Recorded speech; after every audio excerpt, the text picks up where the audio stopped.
All right, quick video about countering a jab or a taller opponent's jab because I don't want to forget this, so I'm just going to make a quick video about it because I haven't trained for about 2 years. Um, so yeah, the first way is just to slip it. So just literally bring your head to the outside. Danger with that, if you watch John Jones against Cormier, the second one, obviously you can get kicked in the head or kneed in the head. So if you are doing MMA, kickboxing, or Thai boxing, kind of mix it up a bit. So first time you slip your head to the side, immediately slip it the other way, come in with one punch, or if you're doing MMA, slip to the side, maybe go for a teep or an oblique kick, just to put them off throwing a head kick. But if you're not, if you're boxing, that's fine. Just take your head to the side.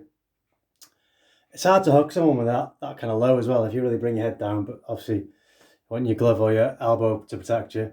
So yeah, guy throws a punch, slip your head forward and to the side, and just come over with your jab. Sorry, if the guy throws a jab. And you can do that with a double jab, so head to the side, and you be jabbing there. A kind of weird trick you can do, or just to make your reach even longer, would be to bring it to the side, step forward, and then bring your back leg forward. And then you probably want to pivot out. But that makes your reach obviously loads longer. But yeah, that's a pretty effective way of countering the jab. The other way, one way is just parrying it. You rather than like a taekwondo block where you got this and go against the power of a jab, you kind of go with it. So one way you can go with that is parry it and then come over the top again. You can step forward. In boxing, they don't tend to change stance very much. Roy Jones Jr. used to do it sometimes. But MMA, they do it loads. TJ Dillashaw does it loads. They call it the dart. If you kind of come forward with your rear hand and bring it to your front hand, or switch leads. Yeah, I quite like doing that. Just there and then coming over the top.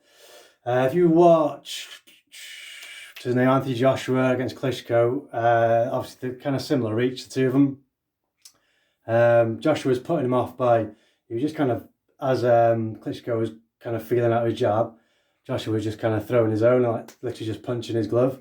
I don't know if that's effective, but it seems to kind of put him off his game a bit. Another Cormier thing that he did against Stipe, it's like a Frankenstein stance. So he'd come in like this, and literally kind of, you got MMA gloves on, so he literally used to kind of grab the gloves and then come over the top with his own punches. I guess if the guy's feeling out with the jab, you can just kind of grab it and step forward and I don't know. You got to practice these things. I kind of know this stuff in theory, but I'm a pansy and I don't practice it enough to be particularly good at it. But these are really good tips, especially if you're starting off. Main thing is don't just keep your head on center line. You got to keep moving your head.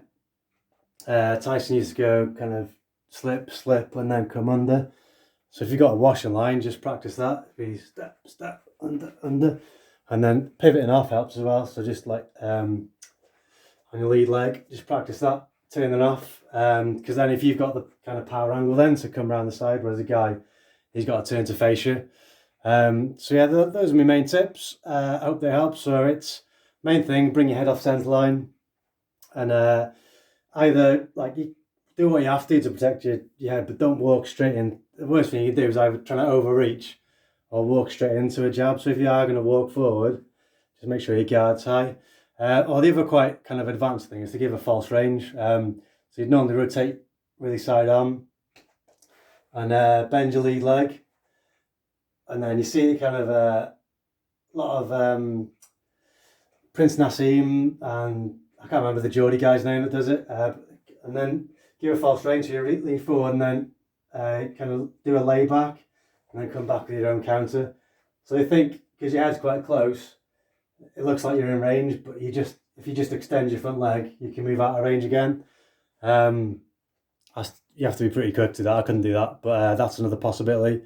So yeah, so head off centre line, zombie guard or the Frankenstein stance where you kind of trap the hands, and parry. That's your bread and butter, really. Be the parry, go with the power, but you can practice coming over the top and countering it. Yeah, I hope they help. Peace.